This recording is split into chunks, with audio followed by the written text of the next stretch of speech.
Hello बच्चों, let us read the question. Question says, let greatest integer x denote the greatest integer less than equal to x. Consider the function fx is equal to maximum x square comma 1 plus greatest integer x. Then the value of the integral 0 to 2 fx dx is option A 5 plus 4 root 2 by 3, option B 8 plus 4 root 2 by 3, option C 1 plus 5 root 2 by 3 and option D 4 plus 5 root 2 by 3।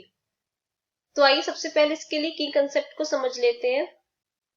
की concept, तो इसके लिए की concept क्या हो जाएगा, हमें यहाँ पर एक फंक्शन दे रखा है fx is equal to maximum x square comma 1 plus greatest integer x, और हमें जो कैलकुलेट करना है 0 to 2 इंटरवल के बीच में कैलकुलेट करना है। तो हम एक काम करते हैं, आप एक नंबर लाइन लेते हैं जो कि 0 से 2 तक होगी। इसके बीच में हम कुछ नंबर्स लेते हैं जैसे कि 0 से 1 से √2। अब हम यहाँ पर चेक करेंगे कि 0 से 1 इंटरवल में अगर हम 0 से 1 इंटरवल के बीच में कोई भी वैल्यू पुट करते हैं तो इन दोनों में से कौन सी वैल्यू मैक्सिमम होगी, तो उस इंटरवल के लिए हम वही वाली वैल्यू को लेंगे। तो अगर हम 0 से 1 में जैसे कि 0.5 यहाँ पर पुट करते हैं तो 0.5 का स्क्वायर ये और भी छोटा हो जाएगा, 0.25 हो जाएगा। और अगर हम 1 प्लस ग्रेटेस्ट इंटीजर x की जगह 0.5 रखें, ग्रेटेस्ट इंटीजर फंक्शंस क्या होते हैं, अगर हम इसमें कोई भी नंबर रखते तो उससे वो जस्ट छोटा इंटीजर हमें देता है। जैसे कि हमने यहाँ पे रखा 5.1 तो हमें मिलेगा 5। अगर हम यहाँ रखेंगे 0.2 तो हमें मिलेगा 0। तो अगर हम यहाँ पर 0.5 रखेंगे तो हमें यहाँ पर 0 मिलेगा और यहाँ पर 1 मिलेगा। तो इसके लिए हम यूज करेंगे 1 प्लस ग्रेटेस्ट इंटीजर x, क्योंकि 0 और 1 के बीच के लिए ये वाला इंटरवल बड़ा, ये वाला टर्म बड़ा बैठ रहा है। और अगर हम 1 से √2 के बीच में चेक करेंगे, √2 का मतलब 1.141, तो इसके बीच में हम कोई भी वैल्यू ले लेते हैं जैसे कि 1.2 ले लिया। अगर हम 1.2 एक्स स्क्वायर की जगह रखेंगे तो हमें मिलेगा 1.44। अगर हम 1 प्लस ग्रेटेस्ट इंटीजर x के अंदर रखेंगे तो मिलेगा 1 प्लस, और इसके अंदर रखेंगे 1.2 तो ये हमें 1 देगा, तो 1 प्लस 1 2।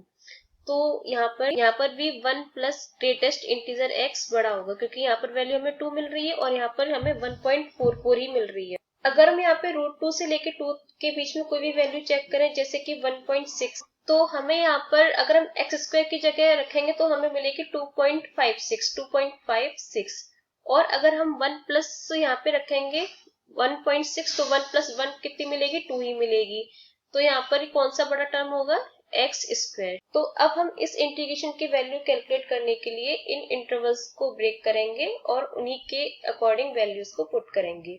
तो यहाँ पर हम ब्रेक करते हैं, हमें फंक्शन दे रखा है, फंक्शन हमें दे रखा fx 0 to 2 fx dx। तो अब हम वैल्यूज को पुट करते हैं, तो ये हो जाएगा सबसे पहले 0 to 1, इसके लिए हम लेंगे 1 प्लस ग्रेटेस्ट इंटीजर x और ये dx प्लस, फिर उसके बाद में सेकेंड इंटरवल हम लेंगे 1 to √2, इसके लिए भी 1 प्लस ग्रेटेस्ट इंटीजर x और dx प्लस, फिर तीसरा इंटरवल हम लेंगे √2 to 2 x स्क्वायर dx।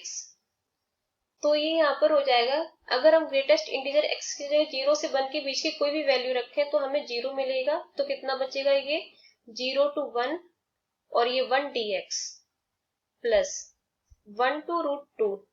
अगर हम 1 से लेके √2 के बीच में कोई भी यहाँ वैल्यू रखेंगे तो हमें 1 मिलेगा, 1 प्लस 1 2 dx, और ये ऐसे ही रहेगा √2 से 2 x स्क्वायर dx। अब जस्ट हमें सिंपली सॉल्व करना है, तो इसका हो जाएगा x 0 to 1 प्लस इसका हो जाएगा 2x 1 to √2 और इसका हो जाएगा x³ by 3 √2 to 2। तो ये हो जाएगा 1 minus 0 1, 1 minus 0 1, ये हो जाएगा 2 √2 minus 1, √2 minus 1 और ये 1/3, 2 की पावर 3 8 और ये हो जाएगा -2√2।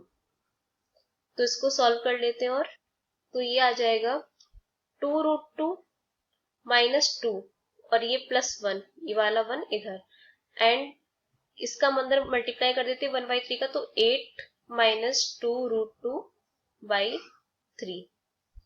तो ये हो जाएगा 2√2 और ये -1 प्लस 8 -2√2/3। इसका हम एलसीएम ले लेते हैं। तो क्या बचेगा हमारे पास, नीचे आ जाएगा 3, नीचे आ जाएगा 3 एंड फिर ऊपर आ जाएगा हमारे पास में 6√2 -3 प्लस 8 -2√2, ये हो गया।